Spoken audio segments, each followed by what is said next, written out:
Hello friends, आज के इस लेक्चर में हम आपका स्वागत करते हैं। इस लेक्चर में आपको रसायन विज्ञान कक्षा 12 अध्याय 2 विलयन में राउल्ट का नियम जो है उससे संबंधित आदर्श तथा अनादर्श विलयन पढ़ रहे थे। इसका दूसरा भाग पढ़ेंगे जो है अनादर्श विलयन। अनादर्श विलयन के जो प्रकार हैं जो कि क्या है, धनात्मक विचलन और ऋणात्मक विचलन दर्शाते हैं, इसको भी आपको पढ़ना है। तो बच्चों, इस टॉपिक को अच्छे से समझने के लिए आपको वीडियो को लास्ट तक देखना है, वीडियो को लाइक कर देना है, सब्सक्राइब करना है। अगर कोई प्रॉब्लम्स होती है तो आप कमेंट करके मुझे बता सकते हैं, जिससे हम उस समस्या को सॉल्व कर सकें। तो बच्चों, इस वीडियो की शुरुआत करते हैं। आप लोग ध्यान से समझिएगा जिससे आपको ये टॉपिक अच्छे से समझ में आ जाए। तो शुरुआत करते हैं। अनादर्श विलयन क्या होता है, तो पहले राउल्ट के नियम को थोड़ा सा देख लेते हैं, उसके बाद क्या है अनादर्श विलयन को समझ जाते हैं। तो यहाँ पर हम इसको समझाने जा रहे हैं। देखिए, राउल्ट का नियम क्या है, द्रव्य विलयन के लिए फॉलो करता है। द्रव्य विलयन क्या होता है, ध्यान से देख लीजिए। द्रव्य विलयन क्या होता है, द्रव्य विलयन जिसमें विलय मतलब ये द्रव्य विलयन मान लेते हैं, इसमें विलायक भी क्या होगा, द्रव होगा। विलायक भी द्रव होगा और विलेय भी क्या होगा, द्रव होगा। इसको आपको बताया गया था, पिछले वाले वीडियो में जाकर आप लोग देख लेना, अच्छे से समझ में आ जाएगा। जो राउल्ट का नियम है वो क्या है, द्रव द्रव वाले विलयन के लिए ही सेटिस्फाई करता है, अर्थात विलेय भी इसमें द्रव होगा और विलायक भी द्रव अवस्था में होगा। चलो इसकी शुरुआत करते हैं। विलेय को अलग लेते हैं और विलायक को पहले अलग समझते हैं, फिर उसके बाद उसका विलयन हम तैयार कर लेते हैं। तो यहां पर पहले विलेय लेंगे।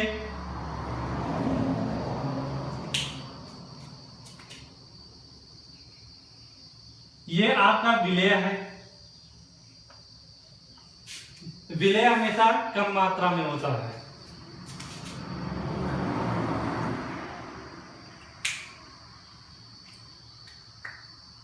और ये आपका क्या है, विलायक है।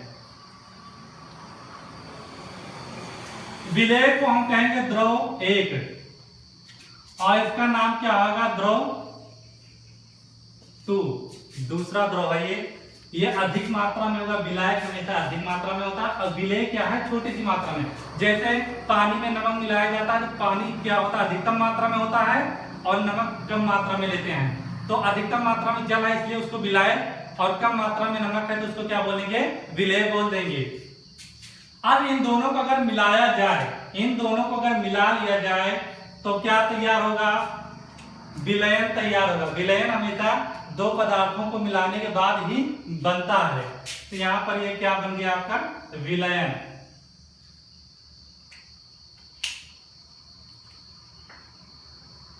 ये आपका विलयन तैयार हो गया,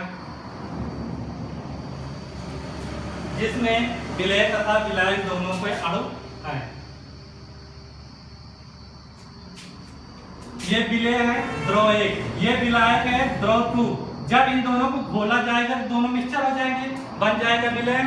अब देखिए इसका वाष्प दाब क्या है, साम्य अवस्था में, ध्यान दीजिए, साम्य अवस्था में इसका वाष्प दाब है P1 इसको क्या बोलेंगे, P1। साम्य अवस्था में द्रव 1 को, द्रव 1 में जो दाब लगेगा, वाष्प दाब लगेगा, उसको P1 से, इसमें जो वाष्प दाब लगेगा उसको P2 से दर्शाएंगे। ये कब होगा, जब साम्य की स्थिति होगा, अर्थात ये जब शुद्ध अवस्था में होगी। देखिए विलेय अभी शुद्ध अवस्था में विलेय है और विलायक क्या है, अभी शुद्ध अवस्था में विलायक है। अर्थात इसको मान लेते हैं जल है और इसको मान लेते हैं एल्कोहल है। तभी जल एल्कोहल अलग अलग रखा हुआ है तो वो शुद्ध है। जब उनको मिला दिया जाएगा, एल्कोहल और पानी को मिला दिया जाएगा तो बन जाएगा विलयन, समांगी मिश्रण बन जाता है। लेकिन अब बच्चे सोच रहे होंगे कि वाष्प दाब सर कहाँ है, तो वाष्प दाब देखिए, समझिए इसको अगर बंद कर दिया जाए, एक पात्र में बंद कर देंगे तो देखिए द्रव 1 जो दिया गया है, इसके ये वाष्प शील अवस्था में आ जाएगा, अर्थात इसकी वाष्प आ जाएगी। द्रव 2 को अगर पात्र में बंद कर दिया गया है तो यह भी क्या आ जाएगा, गैस अवस्था में, वाष्प अवस्था में आ जाएगा।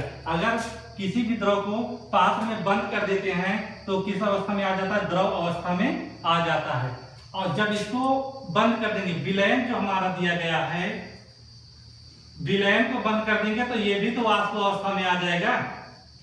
अब देखिए जो ब्लू वाला दिख रहा है वो विलायक के अणु हैं और जो ग्रीन वाले दिखेंगे अभी वो किसके अणु हैं, विलेय के अणु हैं। दोनों क्या है, वाष्प अवस्था में आ गए हैं। तो यहाँ पर बच्चों ध्यान से देखिएगा, बहुत अच्छा टॉपिक है।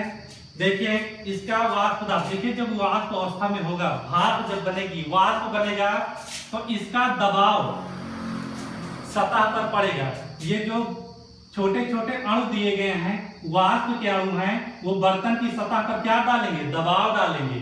तो इसी दाब को हम क्या बोलते हैं, वाष्प दाब। क्या बोलते हैं, वाष्प दाब। इसको बताया गया है, पिछले वीडियो में जाकर देख लेना। इसके द्वारा जो दाब लगाया जाएगा उसको क्या बोलेंगे, द्रव 2 का वाष्प दाब। देखिए यहाँ पर P2 नॉट लिखा है, द्रव 2 का वाष्प दाब। P मीन्स होता है प्रेशर, मतलब दाब। और यहाँ पर देखिए जब विलयन बना लिया जाता है भैया, इसके अणु भी और इसके अणु दोनों हैं, और दोनों क्या है, दबाव लगाएंगे किस पर, बर्तन की सतह पर। तो आप बताइए किसके लिए, देखिए इसमें ये भी दाब लगा रहा है, ये भी दाब लगा रहा है, लेकिन ये सब शुद्ध अवस्था में है तो इनका दाब यहाँ पर इतना दिया गया है। इसका दबाव कितना होगा, जब दोनों को मिला लिया जाएगा तो इसका वाष्प दाब मान लेते क्या है, PT। PT मतलब है P टोटल, मतलब कि दोनों को मिलाने के बाद। अब यहाँ पर देखते हैं बच्चों, ध्यान से समझना, जब इसको अलग अलग रखा गया है तो इसका वाष्प दाब क्या है, इतना इतना आया। लेकिन जब इसको मिलाया जाएगा तो इन दोनों जो विलयन हैं, जो विलय तथा विलायक हैं, उनके अलग अलग वाष्प दाब क्या पहले जैसे होंगे, नहीं होंगे। क्यों, क्योंकि जब विलयन बना लिया गया तो इसका मतलब इनके अणुओं का वाष्प दाब अलग होगा और इनके अणुओं का वाष्प दाब अलग होगा। तो जब विलयन तैयार किया गया तब क्या है, इसका वाष्प दाब क्या है, P1 मान लेते हैं द्रव 1 के लिए, किसके लिए, विलय के लिए है, हाँ ठीक है, P1 मान लेंगे और ब्लू वाले को मान लेंगे P2। ये शुद्ध अवस्था में वाष्प दाब जब दिखाएंगे तो नॉट से दिखाएंगे, 0 लगा के दिखाएंगे। जब विलयन में वाष्प दाब अलग अलग अणुओं को दिखाना है भैया, अलग अलग अणु, इनका अलग दिखाओगे तो इतना आएगा और इनका अलग दिखाओगे तो ये आ जाएगा। अब कुल विलयन दाब दिखाओगे तो PT से शो करेंगे। तो ध्यान दीजिएगा यहाँ पर। अब देखिए इसका आंशिक दाब अगर निकालोगे तो क्या आ जाएगा, आंशिक दाब, ध्यान से देखिएगा आंशिक दाब कैसे निकलता है। यहां पर आंशिक दाब देखिए,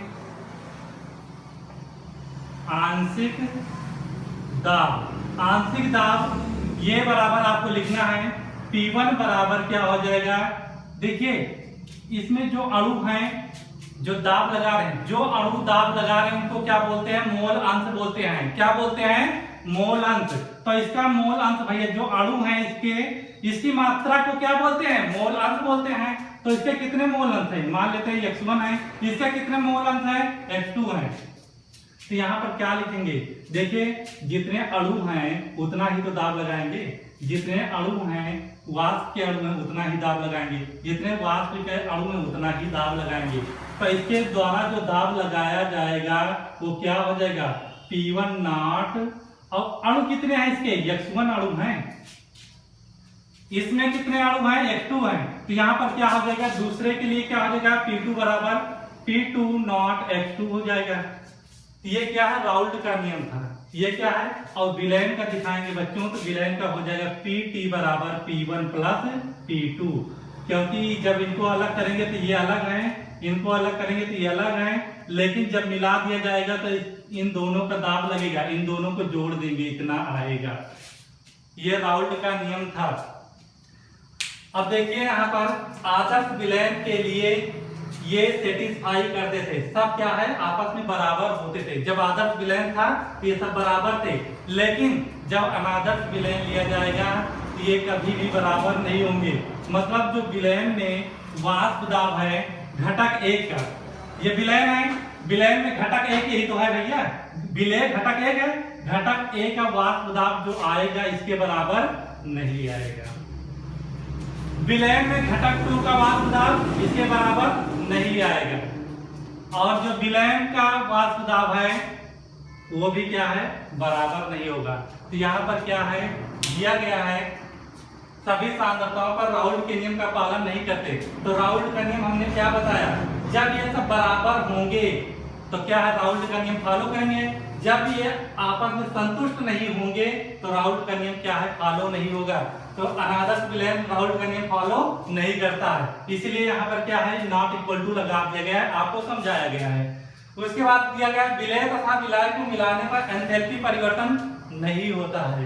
एंथैल्पी परिवर्तन का मान शून्य हो जाता है, शून्य नहीं होता है। देखिए यहाँ पर एंथैल्पी परिवर्तन क्या होता है, जब इसको और इसको मिला दिया जाए, जब इसको विलय तथा विलय को मिला दिया गया, जल तथा एल्कोहल को मिला दिया गया, तो जो मिलाने के बाद जो मिक्सचर बन गया उसका ताप में परिवर्तन नहीं होता, अर्थात इसमें ताप में परिवर्तन नहीं होता। जितना ताप यहाँ पर है उतना ताप यहाँ पर रहेगा, उतना ही ताप यहाँ पर रहेगा, अर्थात 10 डिग्री यहाँ पर है, 10 डिग्री यहाँ पर है, तो जब इन दोनों को मिलाएंगे तब भी 10 डिग्री टेम्परेचर रहेगा। तो क्या है, इसके ताप में कोई परिवर्तन नहीं हो रहा है, तो ताप परिवर्तन शून्य नहीं होता है। यहाँ पर दिया गया है क्या है, ताप परिवर्तन शून्य नहीं होता है। यहाँ पर क्या हो जाएगा, ताप परिवर्तन क्या हो जाएगा, शून्य कभी भी नहीं होगा, कुछ ना कुछ ताप में परिवर्तन होगा। यहाँ पर मिश्रण के लिए अवयवों को मिलाने पर आयतन परिवर्तन शून्य नहीं होता। इसका मतलब क्या है, जब इस घटक को मिला दिया जाएगा, ध्यान दीजिएगा, इस घटक और इस घटक को विलय तथा विलय को मिलाया जाएगा तो इसकी जो आयतन आएगा इसका, उसमें कोई परिवर्तन नहीं होगा। जितना आयतन पहले था उतना ही आयतन, जैसे इन दोनों का आयतन V है तो इसका भी आयतन क्या है, V रहेगा। आयतन परिवर्तन नहीं होता है, शून्य नहीं होता है। आयतन परिवर्तन क्या हो जाएगा, शून्य कभी भी नहीं होगा। ठीक है, कुछ ना कुछ आयतन परिवर्तन हो जाएगा। यहाँ पर ध्यान दीजिए, इसको और इसको मिलाया जाएगा तो इसके आयतन में कुछ ना कुछ परिवर्तन आ जाएगा। मान लेते हैं इसको V1 है, ये V2 है, तो ये क्या हो जाएगा V3। कुछ ना कुछ इसके आयतन में क्या है, परिवर्तन आएगा। लेकिन जो आदर्श विलयन होते हैं उसमें आयतन परिवर्तन क्या होता है, शून्य होता है, अर्थात कोई भी परिवर्तन नहीं होता। जितना आयतन इसका था उतना इसका था और उतना इसका, तो आदर्श हो गया। अगर इनका आयतन अलग अलग है और इसका भी आयतन क्या आ जाए, अलग आ जाए, तो क्या हो जाएगा, राउल्ट का नियम किसको फॉलो करेगा, अनादर्श विलयन को फॉलो करेगा। शुद्ध घटकों के अणुओं के मध्य आकर्षण बल विलयन के अणुओं के मध्य आकर्षण बल से भिन्न होता है। ध्यान दीजिएगा, इनके अणुओं के बीच जो आकर्षण बल लगता है, देखिए ये अणु ये अणु, इनके बीच क्या लगेगा, आकर्षण। अणु जिसे यहाँ पर दिया गया, ये अणु है, इनके बीच क्या लगेगा, आकर्षण बल। तो इनके अणुओं के, देखिए ये क्या है, जल दिया गया, अभी मान लेते हैं जल है, शुद्ध विलय दिया गया।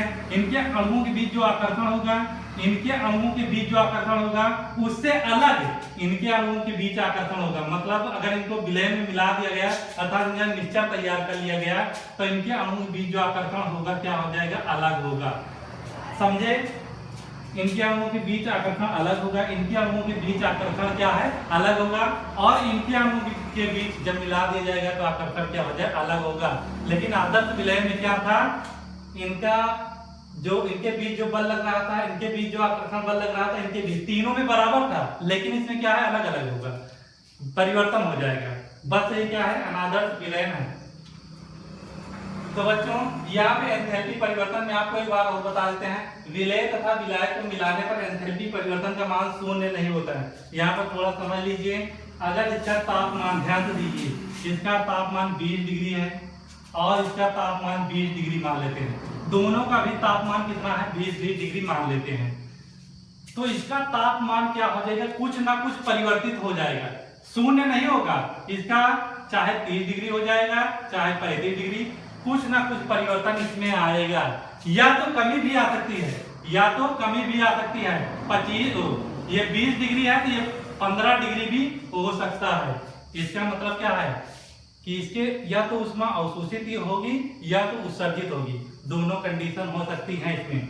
इसीलिए अनादर्श विलयन जो है इसे दो वर्गों में बांट दिया जाता है। क्यों? क्योंकि ये राउल्ट के नियम को संतुष्ट नहीं कर पाता। अगर यही तापमान तीनों में बराबर होता तो राउल्ट का नियम संतुष्ट हो जाता, तीनों का आयतन बराबर होता तो राउल्ट का नियम संतुष्ट हो जाता। लेकिन न तो इसका आयतन शून्य हो रहा है, आयतन परिवर्तन शून्य हो रहा है, और न ही इसका ताप परिवर्तन अर्थात एंथैल्पी परिवर्तन शून्य हो रहा है, कुछ भी शून्य नहीं हो रहा है। इसलिए इसे दो प्रकार में बांटा गया है। एक है राउल्ट के नियम से धनात्मक विचलन। राउल्ट के नियम से धनात्मक विचलन कौन दर्शाते हैं और राउल्ट के नियम से ऋणात्मक विचलन कौन दर्शाते हैं, थोड़ा सा इसमें समझ लीजिए। फिगर में आपको अच्छे से समझ में आ जाएगा। मान लेते हैं इसको टेम्परेरी इसे समझ लीजिए, बस समझ में आ जाएगा। ये मान लेते हैं A है, ये B है और ये क्या है C है। इन दोनों को मिलाया जाएगा तो यहाँ पर देखिए ध्यान से,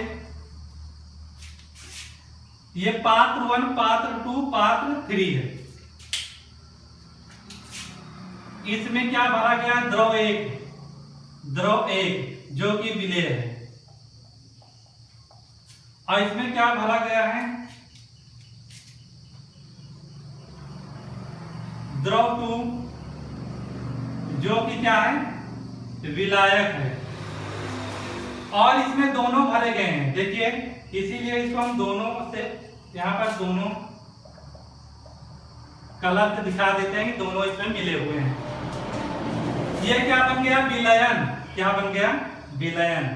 जब अलग अलग होते हैं तो विलय विलायक कहते हैं, जब मिला देंगे तो क्या तैयार हो गया? आपका विलयन तैयार हो गया। देखिए ये वाष्प अवस्था में होगा, ये भी वाष्प अवस्था में होगा और यहाँ पर भी वाष्प अवस्था में होंगे। ध्यान समझिएगा, बहुत बढ़िया समझ में आएगा आपको। अब देखिए ध्यान से, मान लेते हैं ये एक बच्चा है, ध्यान समझिए, एक बच्चा ये है, एक बच्चा ये है। ये घर से पढ़ाई कर रहा है, ध्यान समझिएगा, ये घर से पढ़ाई कर रहा है दोनों। ये एक बच्चा ये, दूसरा बच्चा ये घर से पढ़ाई कर रहा है, तो इनके ऊपर घर का दबाव अधिक होगा, अर्थात घर वाले जो हैं, गार्जियन जो है, इनके ऊपर दबाव डालेंगे, इनके ऊपर भी दबाव होगा। लेकिन मान लीजिए इनको हॉस्टल में भेज दिया जाए तो घर वालों का दबाव क्या हो जाता है? एकदम कम हो जाता है और ये क्या फ्री घूम सकते हैं। तो यहाँ पर देखिए इसका दाब क्या होगा? अधिकतम होगा, इसका दाब भी अधिकतम होगा और इसका दाब क्या हो जाएगा? कम हो जाएगा। तो यहाँ पर आप लोग देखिए, जब इसको फ्री अवस्था में रखा गया है, इसको भी फ्री अवस्था में रखा गया है, यहाँ पर वाष्प दाब को हम दिखा दे रहे हैं, दोनों के वाष्प दाब को। तो हम बच्चों से ही समझ लेते हैं, अगर बच्चों के बारे में आप समझ गए तो ये आपको आसानी से समझ में आ जाएगा। अगर ये सब क्या है? घर से पढ़ाई कर रहे हैं तो अधिकतम दबाव रहेगा परिवार का। जब बाहर चलेंगे, हॉस्टल में चले जाएंगे तो इनका दबाव क्या हो जाएगा? कम हो जाएगा, ये फ्री रह सकते हैं, घूम सकते हैं। तो इसमें आपको देखना है,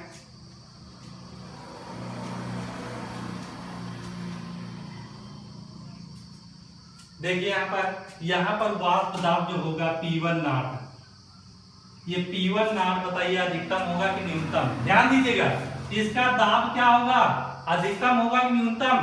क्योंकि ये घर में है, इसके ऊपर दबाव ज्यादा है तो इसका वाष्प दाब क्या है? अधिकतम। यहाँ पर लिखना वाष्प दाब अधिकतम, वाष्प दाब अधिकतम। देखिए यहाँ पर अब ये भी क्या है? घर में पढ़ा है तो वाष्प दाब क्या हो जाएगा? अधिकतम। अधिकतम। ये हॉस्टल में चला गया तो इसके जिसमें जो वाष्प दाब होगा न्यूनतम हो जाएगा। वाष्प दाब क्या हो जाएगा? न्यूनतम। वाष्प दाब क्या हो जाएगा? न्यूनतम हो जाएगा। ध्यान से देखिएगा, आपको अच्छे से समझ में आ जाएगा। जो इसका वाष्प दाब है यहाँ पर क्या हो जाएगा? अधिकतम होगा। यहाँ पर भी वाष्प दाब क्या हो जाएगा? अधिकतम होगा। इसका वाष्प दाब क्या हो जाएगा? न्यूनतम हो जाएगा।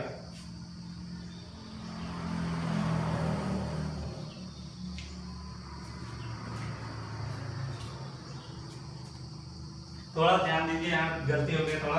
इसको देखिए ध्यान से, जब इस पर घर का दबाव होगा, ध्यान दीजिए, जब इस पर घर का दबाव होगा तो इनका वाष्प दाब जो हो जाए, वाष्प में जो बदलेंगे, अर्थात अगर इस पर दाब लगाए हैं तो वाष्प में कम बदलेगा, वाष्प में कम बदलेगा तो वाष्प दाब क्या हो जाएगा, कम। ध्यान दीजिएगा, जब इस पर दबाव ज्यादा है तो वाष्प में क्या है, कम बदलेगा, वाष्प दाब क्या हो जाएगा, कम। लेकिन देखिए जब फ्री अवस्था में है तो अधिकतम वाष्प निकलेगी। ध्यान दीजिए, जब ये फ्री अवस्था में है अधिकतम वाष्प निकलेगी और अधिकतम वाष्प क्या है, पात्र की सतह पर दाब लगाएगी। तो यहाँ पर क्या हो जाएगा, इसका दाब अधिकतम होगा, इसका दाब क्या हो जाएगा, अधिकतम हो जाएगा। तो ध्यान दीजिए, अब देखिए विलयन में जो वाष्प दाब होता है अलग अलग घटकों का, तो पहले घटक को हम मानते हैं P1 और दूसरे घटक को हम मानते हैं P2। तो अभी आपने क्या देखा, P1 बराबर इतना होता है, P2 बराबर इतना होता है, P बराबर, टोटल के लिए हम विलयन के लिए जो दाब लगता है इतना दिखाते हैं। ध्यान दीजिएगा, इसका वाष्प दाब जो आया, ध्यान से देखिएगा, इसका जो वाष्प दाब आया वो कितना आया, P1 नॉट। तो मान लेते हैं ये विलयन में ये भी मिला है और ये भी मिला है, तो विलयन में इस घटक का वाष्प दाब किससे दिखा रहे हैं, P1 से। तो P1 जो हो जाएगा किसके बराबर होगा, P1 नॉट x1। बच्चों x1 क्यों दिखाते हैं, क्योंकि यहाँ पर जितना वाष्प बन रहा है उसको दिखाते हैं। अच्छा ध्यान दीजिए, एक अणु P1 नॉट दाब लगाता है तो x1 अणु कितना दाब लगाएंगे, इसमें गुणा कर देंगे। जैसे एक केले के दाम 5 रुपया तो 10 केले के दाम 50 रुपया, गुणा कर देते हैं। तो एक अणु इस पर दाब लगाता है P1 नॉट, तो इसमें x1 अणु है, इसमें कितने अणु हैं, x1 अणु हैं, तो x1 द्वारा कितना दाब लगाएंगे, दोनों का गुणा कर देंगे। अब देखिए यहाँ पर क्या हो जाएगा, उस स्थिति में ये दबाव किसका ज्यादा होगा, इसका ज्यादा होगा कि इन दोनों का ज्यादा होगा, इसका अधिकतम दाब है ना, तो इसका दबाव अधिकतम होगा। इसी तरह इसका जब इसको विलयन में मिलाया गया है तो इसका दाब क्या हो जाएगा, P2 भी अधिकतम हो जाएगा, ये भी अधिकतम हो जाएगा। जो विलयन का दाब होगा वो क्या हो जाएगा, वो भी अधिकतम होगा, जो विलयन का दाब हो जाएगा वो भी क्या हो जाएगा, अधिकतम हो जाएगा। तो यहाँ पर आप लोगों को इसको लिख लेना है, इसको नोट कर लीजिएगा। आपको जहाँ पे डाउट हो फिर से बता देंगे, कोई दिक्कत नहीं, कमेंट करके जरूर बताना, ये आपको समझ में आ गया होगा। अब चलते हैं राउल्ट के नियम से ऋणात्मक विचलन के लिए। तो भैया राउल्ट का जो ऋणात्मक विचलन है ये आप लोग जस्ट इसका अपोजिट कर दीजिए, आपको समझ में आ जाएगा। चलो पात्र बनाते हैं और आपको अच्छे से समझा देते हैं। तो यहाँ पर एक पात्र ये है और दूसरा पात्र ये है और तीसरा पात्र ये है। देखिए ध्यान से, इसमें आप लोग क्लियर कर लेना सर। ये और यहां पर दिया गया है दूसरा द्रव, ये क्या है, दूसरा द्रव है, और यहां पर दोनों दिए गए हैं, यहां पर क्या है, दोनों दिए गए हैं, दोनों मिलाएंगे भैया इसमें। अब देखिए इसका दाब लगेगा तो वाष्प के कारण जो दाब लगता है उसको P1 नॉट, इसके वाष्प के दाब जो लगेगा इसको P2 नॉट। ये क्या है, द्रव 1 है, बार बार नहीं लिखेंगे, इसको समझ लीजिए। ये द्रव 2 है, ये क्या है, विलयन है, इसका दाब इतना, इसका दाब इतना, इसका दाब इतना हो जाएगा P2। या आपको समझ में आ रहा होगा, कोई दिक्कत नहीं होगी। यहाँ पर इसका ये भी दाब डालेगा, देखिए दोनों के अणु, इसमें देखिए इसके अणु हैं और इसके भी अणु हैं, तो दोनों के अणु दाब लगाएंगे ना, तो यहाँ पर इसके अणु भी दाब लगाएंगे P1 से और इसके दाब लगाएंगे P2 से। इसको समझाया गया है यहाँ पर। आप देखिए ध्यान से, ये भैया क्या है, ये दोनों अभी क्या हॉस्टल में है। जब ये दोनों हॉस्टल में है तो इनके बीच दबाव क्या होगा, कम होगा। जब हॉस्टल में पढ़ाई करते हो फ्री फंड रहते हो, चाहे जहाँ तुम हो, तो इसी तरह क्या है, जब ये फ्री अवस्था में है तो ये अधिकतम, देखिए जब ये फ्री अवस्था में है तो इनकी वाष्प अधिकतम बन सकती है, ये वाष्प अवस्था में अधिकतम बदल सकते हैं क्योंकि अभी फ्री है। जब फ्री में द्रव को रख दिया जाए, फ्री अवस्था में रख दिया जाए तो क्या है, अधिकतम वाष्प बनती है। लेकिन जब इसके ऊपर दाब लगा दिया जाए तो क्या भाप बनेगी, नहीं बनेगी, कम अवस्था में बनेगी। इस पर दाब लगाया जाए तो क्या है, वाष्प कम अवस्था में बनेगी। तो यह भी घर में पढ़ाई कर रहा है, ये बच्चा जब घर में पढ़ाई करेगा तो घर का प्रेशर अधिकतम होगा और इसके कारण वाष्प कम बनेगी, और कम वाष्प बनेगी तो दाब उसका क्या हो जाएगा, कम हो जाएगा। तो यहाँ पर इसके लिए क्या हो जाएगा, देखिए इसके लिए दाब कम आ रहा है भैया, ध्यान से देखिएगा, इसको समझा दे रहे हैं। इसके लिए जो दबाव है P1 वो क्या होगा, आपकी बात कम हो जाएगा, क्योंकि ये हॉस्टल में है तो हॉस्टल के लिए क्या हो जाएगा, कम हो जाएगा। और यहाँ पर क्या है, हॉस्टल में ये भी है तो इसके लिए भी क्या हो जाएगा, कम होगा दाब। ये क्या है, घर में पड़ रहा है, बेचारा बहुत परेशान होगा। तो यहाँ पर भी क्या हो जाएगा, ये टोटल जो लगेगा इसका प्रेशर वो क्या हो जाएगा, कम लगेगा। P1 not x1 plus P2 not x2 ये आ जाएगा। तो ये क्या है, ऋणात्मक विचलन को प्रदर्शित कर रहा है। ऋणात्मक विचलन में क्या होता है, अब देखिए इन दोनों कंबाइन समझ लीजिए क्या होता है। देखिए जब ये घर पर दोनों हैं, इनके ऊपर प्रेशर कम लग रहा है तो ये वाष्प अवस्था में अधिक बदलेंगे, इनकी वाष्प अधिक बनेगी। जब वाष्प अधिक बन रही है तो ये बर्तन पर दाब अधिक डालेंगे। ये घर पे मतलब घर पर पड़ रहे हैं, इनके बीच दबाव अधिक होगा। जब दबाव इस पर कम आए तो ये वाष्प अवस्था में अधिक बदलेंगे, वाष्प अवस्था में क्या है, कम बदलेंगे। जब कम बदलेंगे इनका जो दबाव होगा, इनके बीच जो वाष्प दाब होगा कम हो जाएगा। इनका वाष्प दाब क्या हो जाएगा, कम होगा, इनका वाष्प दाब क्या हो जाएगा, अधिकतम हो जाएगा। तो यहाँ पर देखिए इसको आप लोग अच्छे से फिगर में बना लेना। अब देखिए यहाँ पर ध्यान से समझिएगा, विलयन का आयतन विलायक के आयतन से कम होता है। विलयन का आयतन, भैया इसका आयतन क्या है, ध्यान समझिएगा, बहुत अच्छे समझ में आएगा। इसका देखिए इस पर कोई दबाव नहीं है, इस पर भी कोई दबाव नहीं, दोनों फ्री हैं। तो बताइए ये दोनों अधिकतम होंगे कि जिस पर दाब लगाए दबाए हुए हैं उस पर उसका आयतन अधिक होगा। ध्यान समझिए, इस पर कोई दाब नहीं है, फ्री है, और इस पर दबाव लगाया गया, एकदम दबाया जा रहा है। तो बताइए कौन बड़ा होगा, ये बड़ा होगा कि ये दोनों बढ़ेंगे, ये दोनों बड़े होंगे इसकी अपेक्षा। क्यों, क्योंकि इस पर दबाव है, बाहरी दबाव है, तो इनका आकार छोटा होगा, इन दोनों का आकार क्या होगा, बड़ा होगा। इसीलिए क्या है, विलयन का आयतन जो है विलय तथा विलायक के आयतन से कम होता है। इनका आयतन क्या हो जाएगा, अधिक होगा, इनका आयतन कम हो जाएगा। अब देखिए विलय तथा विलायक को मिलाने पर ऊष्मा उत्सर्जित होती है। ध्यान दीजिए, जब इसको और इसको आपस में मिला दिया जाएगा, ये जल है, ये अल्कोहल मान लेते हैं, इन दोनों द्रवों को मिलाया जाएगा तो ऊष्मा क्या है, निकलेगी। ऊष्मा क्या है, निकलेगी। तो इसमें ऊष्मा उत्सर्जित होती है। अब ध्यान से देखिए कैसे उत्सर्जित होती है। देखिए इस पर दाब लग रहा है अधिकतम, यही समझना है, दाब अधिकतम लग रहा है तो ऊष्मा क्या है, उत्सर्जित होगी।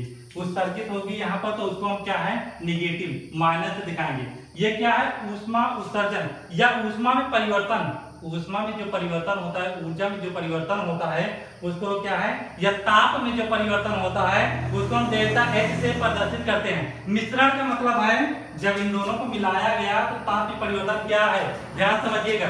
मान लेते हैं यहाँ ताप 10 डिग्री है, यहाँ पर 10 डिग्री है, यहाँ पर 10 डिग्री है, तो यहाँ पर कितना मान लेते हैं, 15 डिग्री हो सकता है, और 15 हो सकता है, 20 हो सकता है। तो इसमें क्या है, ऊष्मा में कुछ ना कुछ परिवर्तन जरूर आएगा, इसलिए एंथैल्पी परिवर्तन होगा। तो इसके बाद क्या है, विलयन में घटक के अणुओं के मध्य जो आकर्षण होता है शुद्ध घटकों की तुलना में कम होता है। ध्यान दीजिएगा, इनके बीच जो आकर्षण होगा, ध्यान समझिए।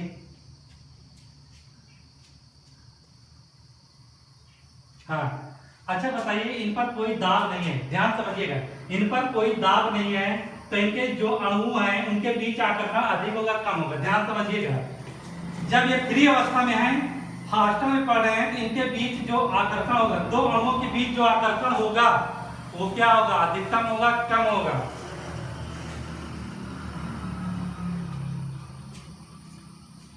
इनके बीच जो आकर्षण होगा अधिकतम होगा।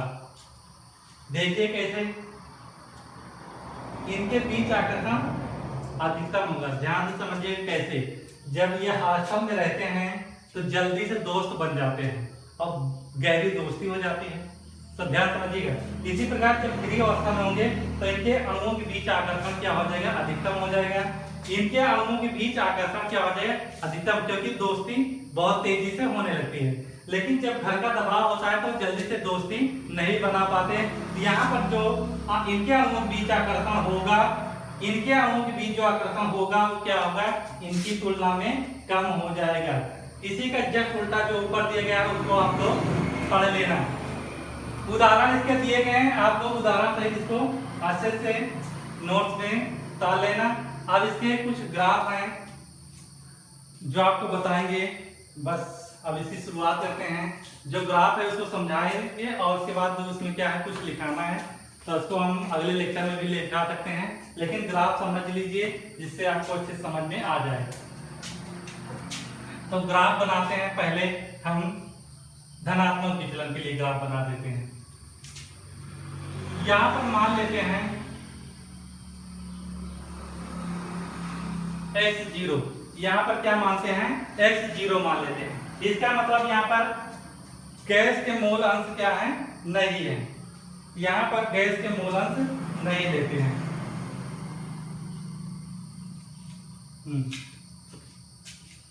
देखिए यहाँ पर आप लोग पढ़े हैं, अगर दो पदार्थों को मिलाया जाता है, दो पदार्थ मिले हैं तो उनको x1 प्लस x2 बराबर क्या लिखा जाता है, 1 लिखा जाता है।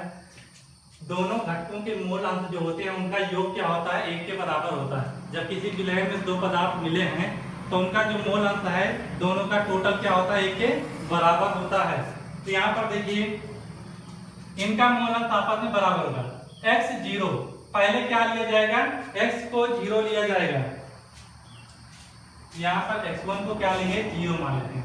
पहले x1 को 0 मानेंगे। ध्यान से समझिएगा, x1 0 हो गया तो x1 के साथ 0 रखेंगे तो 0 प्लस x2 बराबर कितना मिलेगा आपको, 1।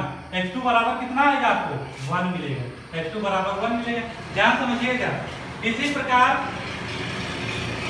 अगर यहाँ पर x2 को शून्य कर दिया जाए, x2 को शून्य कर दिया जाए तो आपको क्या मिलेगा, x1 बराबर 1 मिलेगा। ध्यान दीजिएगा, इसमें अपनी बार इसको 0 रख दिया जाए, x2 वाले शून्य रख दिया जाए तो x1 बराबर कितना मिल जाएगा, इतना मिलेगा। ठीक है। अब देखिए यहाँ पर देखिए विलयन में किसके अणु है, ध्यान से समझिएगा, यही तो मेन है। देखिए विलयन में किसके अणु है, H2 के अणु है, अर्थात द्रव 2 के अणु है। जो विलयन है उसमें किसके मोल हैं, H2 के।